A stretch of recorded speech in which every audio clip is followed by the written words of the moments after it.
to Local Legend Podcast, presented by the Chamber of Eastville. I am your host, Maya Estrada. And I am your co-host, Michelle Espinoza. In today's episode, we are very excited to introduce an inspiring entrepreneur who didn't have a dream like anybody else. She started her business with determination, even when others doubted her, and it has grown into a successful company known for its amazing personalized safari experience.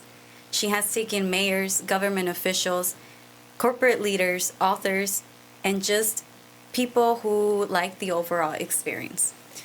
Kay Trotman, better known as SafariKay. Hi there.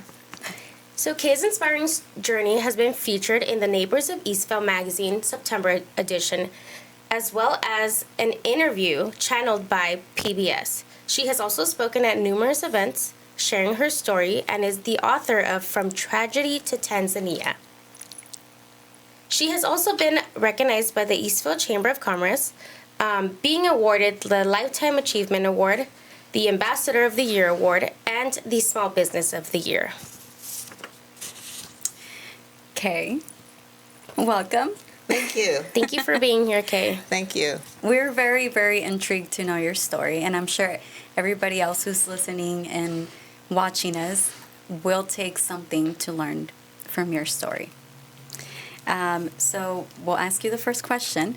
What was the initial spark or moment or why, or your why, that made you decide to pursue such a unique path, creating a safari experience that will bring people closer to nature and culture? Well, I wish I could say this in one sentence, but I can't. I actually never aspired to be an entrepreneur. I'd been in the HR business for 30 plus years, and during that time I was also a part-time travel agent, so I had two jobs. I was very happy on my job. I loved my job, but at some point I had some tragedies in my life that derailed any ambitions that I had, and that was when my mom passed away and my two brothers passed away, and I was in an accident and I was unable to move, to walk. I was actually pretty much bedridden for a while. Mm-hmm. I was off work for about close to a year before I could actually maneuver myself to get back to work part-time. And during that time, I was actually extremely depressed because I couldn't do anything, number one, but the accident happened before my mom passed away. After my mom passed away, then I was in the accident, and then my brothers, three of them, took care of me for about 6 months to a year because I couldn't do anything for myself. I could not move my arms. I couldn't walk correctly. I had broken ribs. I had broken bones. I had lots of trauma, and I had a concussion. And so my brothers took turns taking care of me. I had a brother in San Francisco, I had a brother in Malibu, and my brother in Lake Elsinore took their time to every week. One of them would come and take care of me. Shortly after I returned to work, which was probably about a year later, one of those brothers would pass away suddenly. And I was devastated. It was really hard. It's a hard story to tell, but I was really, really devastated when he passed away. And I was maybe 3, 4 months, 5 months later, I was getting myself kind of together when my second brother, who also took care of me, passed away. Both of them had heart issues that I didn't know about, and they didn't know about. And basically it was, here today, gone tomorrow. And when my second brother passed away, I think I just lost myself. I couldn't function. Additionally, I was still trying to get healed from the accident. And I just didn't know what to do with my life. I couldn't go back to work because as an HR manager, one of your responsibilities is to take care of employees' issues. Mm-hmm. And it was hard to take care of someone else's issues when I really couldn't take care of myself at that point. And during this time, what was going through your mind? as far as like the outcome of your life? To be honest with you, I thought I was going to die. I thought because my youngest brother died first, then my next youngest brother, then it would be me. And then I had an older brother. I honestly thought that I was not going to be here. I didn't know why they died at the time. And I just thought, you know, my brother's doctor told me that it was hereditary, what they died from. So I'm thinking, I'm next, right? And so I kind of lived with the fact that I was going to die for 3 years. I actually retired from my job at some point, but let me go back for a minute. So you asked me what was my feeling. My feeling was that I was going to die. My feeling was that I didn't want to die on my job, that I still had living to do, and I was determined that I was going to do something because my brothers and I had plans together. So during this time, I was very alone. I kind of shut everybody out because I just I couldn't deal with life. And I didn't want people to see me crying all the time. Every time I would get with someone, I didn't want to be that person. So I just kind of stayed at home, didn't do anything, was off work. And I think I lived like that for about 3 years. After that time, I was smart enough to know that I didn't want to live like that. My boss at work, who was really a good friend of mine, told me maybe I should seek help from a psychologist or a psychiatrist. I was like, I don't need any help. But inside, I knew something. I didn't know exactly what. So I did. I went to see a psychologist and a psychiatrist, in fact. But I don't feel like it really helped me other than being able to talk to somebody and being able to cry in front of someone without crying in front of my friends all the time. So I did that for a while. And I think one morning I woke up and I thought, I can't live like this. I didn't have any friends. I wasn't talking to anybody. My mom had passed away. And life was just, it was nothing to me. But I knew that, I'm a strong person, but I wasn't really feeling very strong at the time. And so I decided one morning that I couldn't go on like that. One of two things was going to happen. Either I was just going to die or I was going to live. And so I'd been living to die for 3 years at least. And now in my heart, I was dying to live. And so I, as a travel agent part-time, there's always trips for travel agents, and I decided I wanted to go somewhere. I needed to get away to think. At the time, it made a lot of sense to me. The farther I go, the less I'm going to think. And today, that makes no sense, but during that time, that's what happened. And so I decided to look and see what trips were available, and there was 2 trips available that would leave within a month, because I knew if I waited longer than a month, I would change my mind. And so there's 2 trips. There was Hawaii, and there was Africa. Now, I didn't know much about Africa at the time. I had been to Africa in 2000. I made a trip to Africa in 2000 with my girlfriend, but it wasn't, it was just because I wanted to know what Africa was about. So I decided I don't want to go to Hawaii. I'm going to go to Tanzania. And so I quickly made reservations, and I told my family I was going to Africa, and they were like, "You're going where?" For what? And I'm not the kind of person to really tell people where I go. I just go. But because I had kind of alienated everybody from my life, I did want somebody to know where I would be. Right. So I took the trip to Africa, and Africa changed my life. I don't know where I would be if I didn't take that trip. Wow. I would probably just still be in a corner somewhere, depressed and not knowing what to do with my life. So it was an amazing trip. The people in Africa were so friendly. It was as if they knew what I was going through. People would say to me, I don't know if I look sad or if I don't know why, but people would say to me, everything's going to be all right. But they didn't know because I didn't tell anybody what had happened. I just wanted to be by myself. But somehow, as if they looked into my soul and saw that I was in pain. and they would say these things to me. And I had such a great time. I did not think of my brothers dying. I didn't think of me going back home. I just thought about the moment. In that moment, I was very happy. And so I extended my trip, and I stayed longer because I wanted to really see what Africa was and why these people were so positive. And here I was, feeling like, I didn't want to go back home because if I go back home, there's nobody there for me. Now, it's really an odd feeling because I have a son, and I was thinking about him, and I was thinking about what he was going through. But I was more concentrated on myself, and I look back at regrets for that period of time because I couldn't invest myself in anybody else because I couldn't invest the time in myself to make myself be what I knew I could be. And so I felt bad about that, but I just had to, I just had to take life one day at a time. And when I came back home, I decided to retire. After 38 years, I decided to retire because I wanted to do something else with my life. I actually wanted to do something that my brothers would be proud of. And not that they weren't proud of me, but one of my brothers was actually going to go to Africa with me, and this was way before I started my business.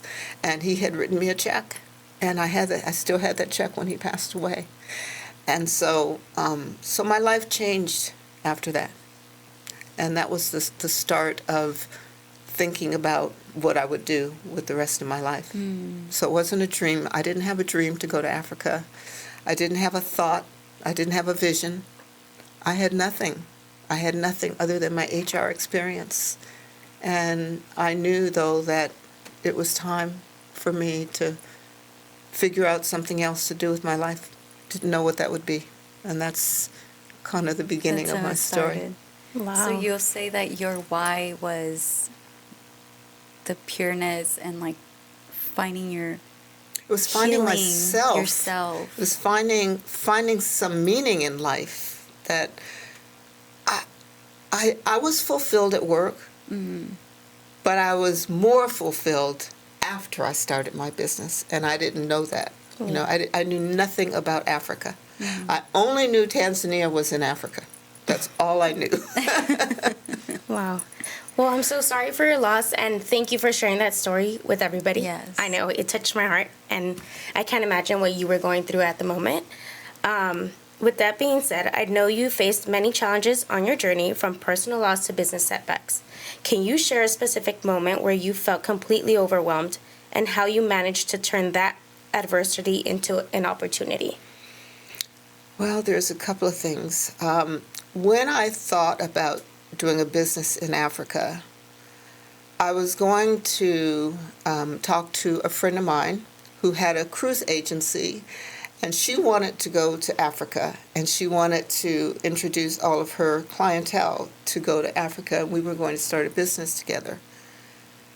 Shortly after she and I discussed that, we would have a presentation at my home about Africa, like I frequently do with my guests now, and she passed away in my house the night I had the presentation. Wow. Would you mind sharing how she passed away? She just dropped on the floor. Wow. And that was it. Wow. And That is tough. that was an overwhelming moment because I still had not Absolutely. fully recovered from everything that had gone on. And this was either a moment to either break it or make it. Either I decided that's it, or I decided to go back to work, or I decided to do something else. And I didn't know. I didn't know. Because she had all the knowledge of how to start a business. She had the knowledge of how to get registered and do all of the things that you have to do to become a licensed travel agency that can actually promote business, because you have to be licensed with the Department of Justice. So she had that knowledge. So I made the decision to figure it out myself. And I made that decision on my own, but it took me about a year. And after a year, I started my business, Destined to Travel. So the moment when that happened, when you ask me what was overwhelming, that was overwhelming because that was just adding to everything that I had already gone through. Course. And I didn't know what to do. But fortunately, I was strong enough to be able to figure out and to do the research myself as to what I need to do to start my own travel agency. I was already a travel agent, but you don't have to be licensed with the Department of Justice to be a registered agent, but you do have to be licensed to sell travel. And so on my own. So I was working with an agency when I was doing part-time travel. So now I figured that out. And Destined to Travel was born. Wow, I'm so excited you shared that because now we know the meaning behind Right. Destined to Travel. I was Yes. going to say that. And I think that fits perfectly with your story. Yes. Because I believe, based on what you have shared, I believe that you are destined to travel. I am destined to travel. You're right. And coming up with that name, because I didn't want to come up with a name that had Africa in it because I didn't know if I would always be selling Africa. But I knew that in my heart I was destined to travel. And with this experience, I was definitely destined to travel. That's beautiful. Wow, yeah. That's beautiful. So I know you have had a remarkable successful business. Not a lot of people, not a lot of us have the opportunity to travel to outside the country or just, can you share a particular memorable story from one of your adventures that truly encapsulates? Encapsulates. There you go. Thank you. What your business is about. I can share a couple. Give us a little vision of how it looks like. There was a safari that I did early on in my business, and I had 3 cars, I believe. I had a group of 3 cars, so 6 to a car. And I was in one of the cars, and I was watching everybody because my most favorite moments are the joy that I find in watching people have this experience the way I had it years ago. I didn't always remember how I felt, but I'm watching them. And there was a lady in the car, and she was crying. And I didn't want to call her out, and ask her if anything's wrong. So I said to everybody in the car, "Is everybody all right?" And she looked at me, and she was crying when she looked at me. She said, "I never thought that I would ever live to see something like this." Wow. She said, and I was taken aback because we were watching lions.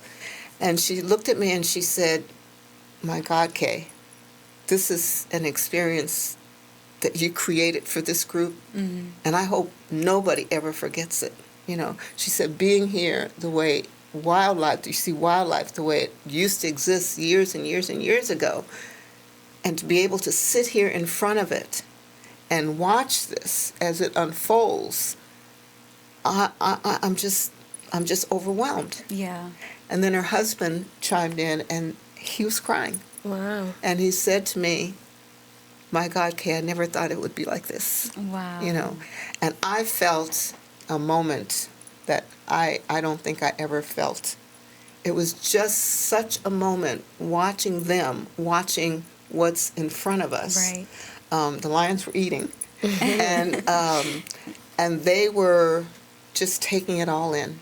And everybody in the car there was like moments of silence. Everybody in the car was like, "Oh my God, Kay, I didn't know Africa was like this." And this is the feeling that everybody has.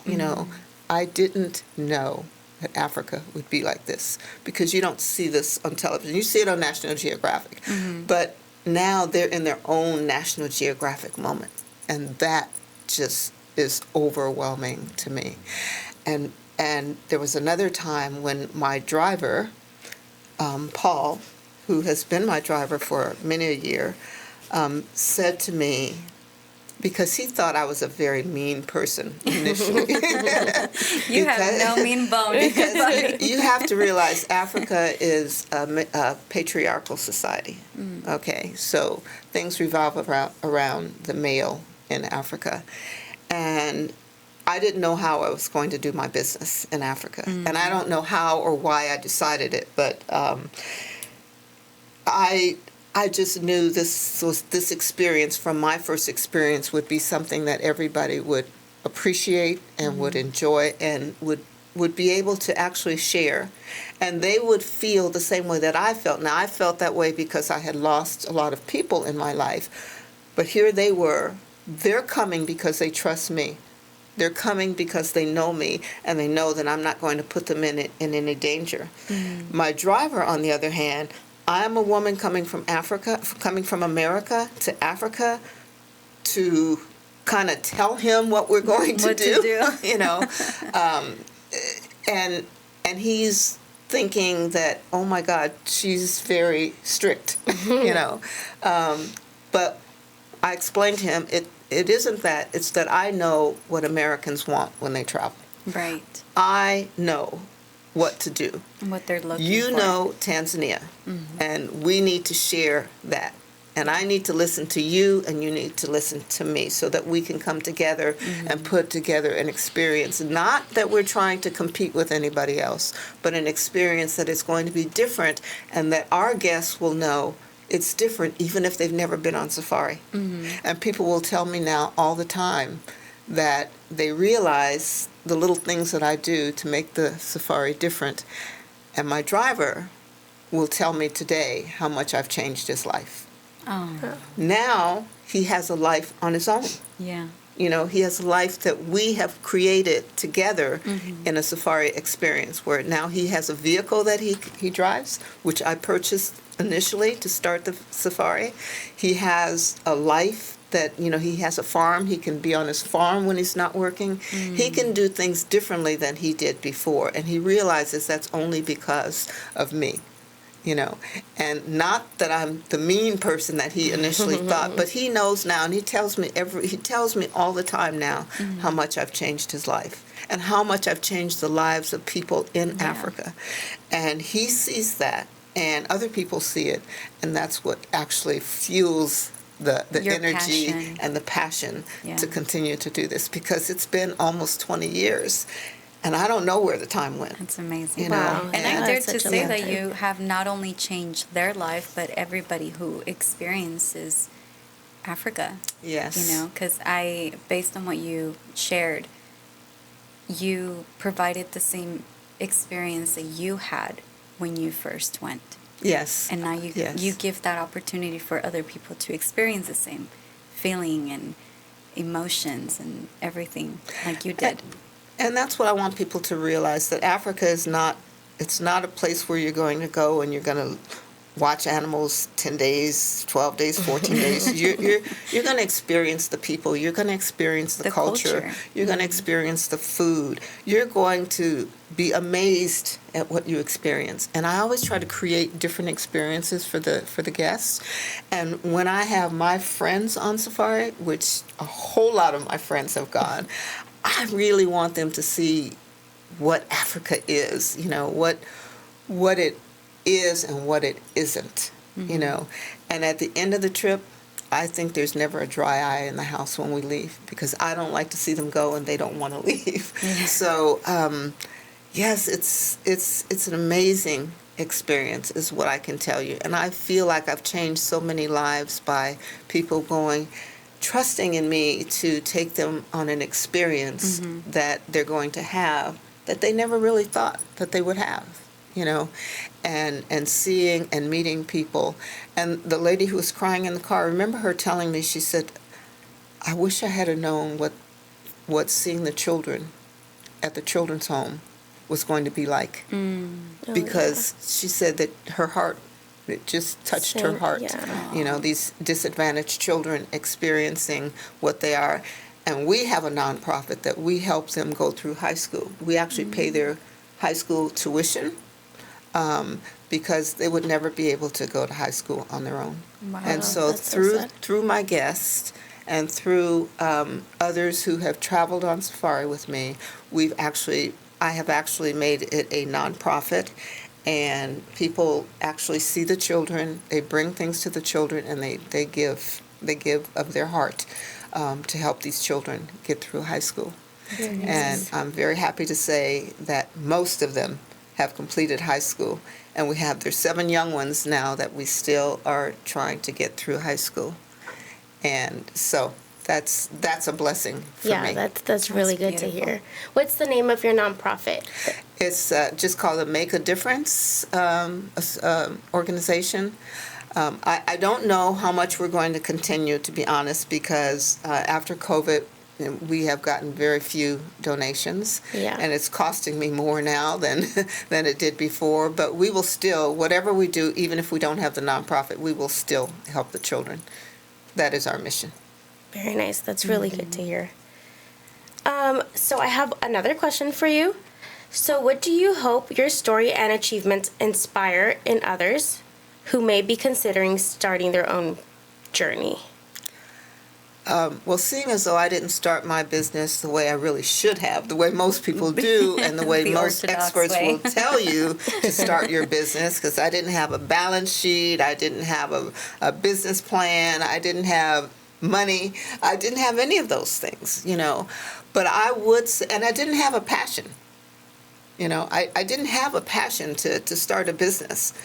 Africa became my passion, right? And there's a saying that Elijah Cummings said. Elijah was a civil rights leader. He said, "Take your pain, turn it into your purpose, and take your passion, and make that your purpose." And my purpose right now is to show people what Africa is and what it isn't. My feeling is that I would like to tell people that you can actually rise from the ashes, just like the phoenix. And I never thought that my life, I never thought I'd be here, number one, which is why I had a huge birthday party last year, because I lived. Yes. And that, for me, was something that I never thought I would be here at this point in time after losing my brothers. But I would tell everybody that, first of all, the saying is true. If you have a passion and you work every day satisfying that passion, you will feel like you never worked at all, and that's what I feel. So I would tell people to, if you have a passion, see what kind of business you can build around your passion.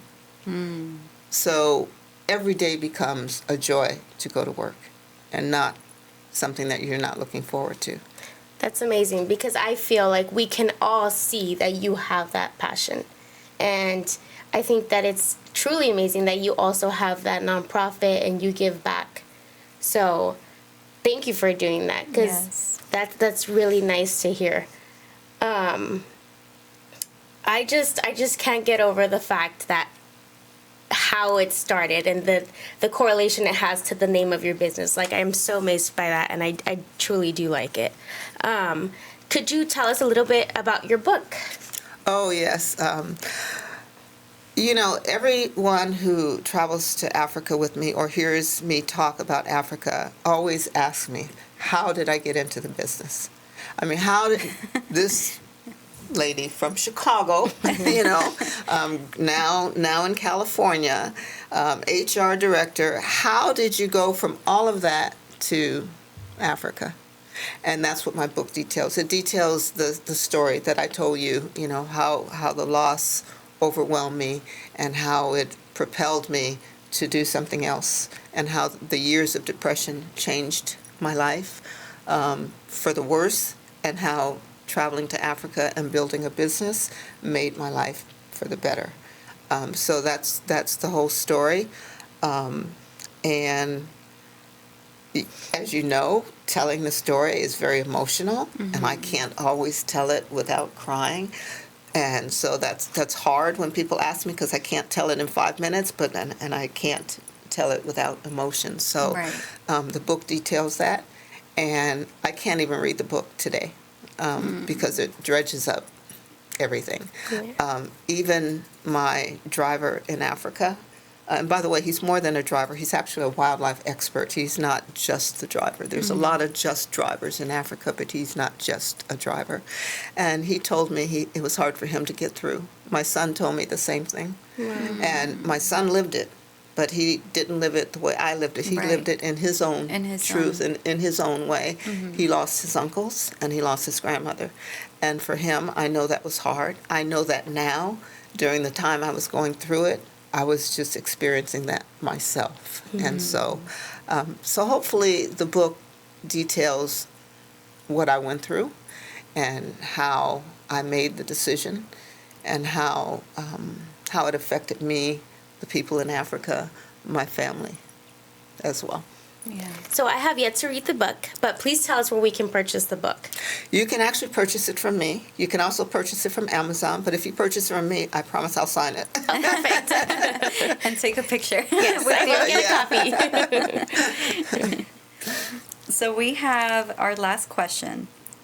With everything that you have accomplished, what do you hope people will remember about your work and what you have built?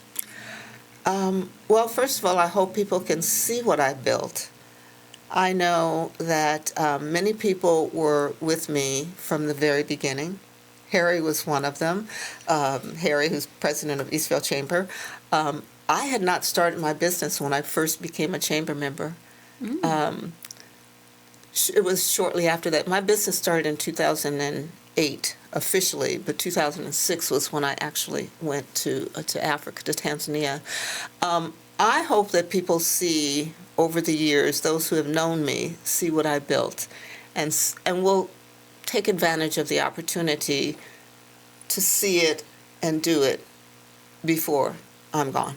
You know, at my age now, and I guess I have to say that I'm 80 years old.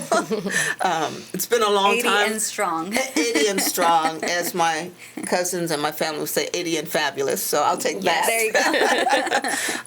I would have to say, you know, I don't know how long I will be doing this. I hope I can do it as long as my legs don't give out on me and as long as my body is able to do it, because it is a long journey. But I do rest when I'm there. I have lots of friends in Africa, and I hope people will see what I built. I've built relationships, not just the business. I built the relationships with people who live there, people who own properties there, people who own the hotels and the lodges, and the people who frequent come. I've built relationships with other travel agents who bring their groups. I've been consulted with other travel agents who ask me about the experience, and I have imparted a lot of information about Africa to other people, and I've only learned that in the last 20 years. I didn't know it before. All I knew was what you probably know, what you read in a book or what you see on the news about Africa. And so for me, it's about the whole experience. It's all wrapped into this nice package of Africa, you know, and it's not just seeing things on television with refugees, you know, and kids with flies on them and dirt, and it's not that at all. I want people to really, really understand that it is a trip that you might want to take before you think about, you know, 5, 10, 15 years from now, reading about it in a book, you know, and you've never experienced seeing an elephant in person or a leopard or a lion, you know. That's what I want people to know. And I want them to know that I built this business from the heart. You know, I didn't know I would do it. I had no plans to do it. But what I've built is, for me, it is a passion. It is something I'm very proud of because I knew nothing about business. And I had no plans of being an entrepreneur at all. So, but you were destined. I was destined to travel. Yes, I was. And I still am, and I'm still doing it. 2025 will be a busy year. After 2025, I've kind of made the decision that I may not be going, but maybe once a year, and I will do a trip. But I am going to be celebrating my 20 years in Africa in 2026. Yay! I am going to be doing that. I know that. Hopefully by then I can go now. Hopefully everybody I know will have gone We'll by that celebrate with time. you. Yes, a big accomplishment. Yes. Well, yes. before we go, I do want to take a moment to honor you, to give you that honor that you have everything that you have done and you have gone through. I know somebody will take something from today and implement it in their life and learn from you. You have done nothing but being a selfless person. And I know you for maybe, 2 years now? And all I get from you are smiles. You're always smiling no matter what. And I think you deserve to be honored on an everyday basis. So thank you for all you have done. And thank you for sharing your story with us and for being our first guest. Yes. Thank you. I'm honored to be here. I'm honored to be the first guest. I'm honored that the Chamber awarded me with the Lifetime Achievement Award. The Chamber means a lot to me because I've been here from the beginning. So, so I enjoy it. I still love it, and I still love what I do. Yes, your story is truly inspiring. So thank you for being here today. We hope to have you come back in the near future. Yes. But we do appreciate you being here and sharing your story with others. Thank you. Thank you very much. Thanks for having me. I appreciate it. Of course. And like I said, it's an emotional story, but I was happy to tell it through the tears. Yes. Thank you so much. Thank you guys for being here. I hope that you enjoyed this podcast today. Please leave a comment, like our videos, and subscribe. Bye, guys. Bye. Bye.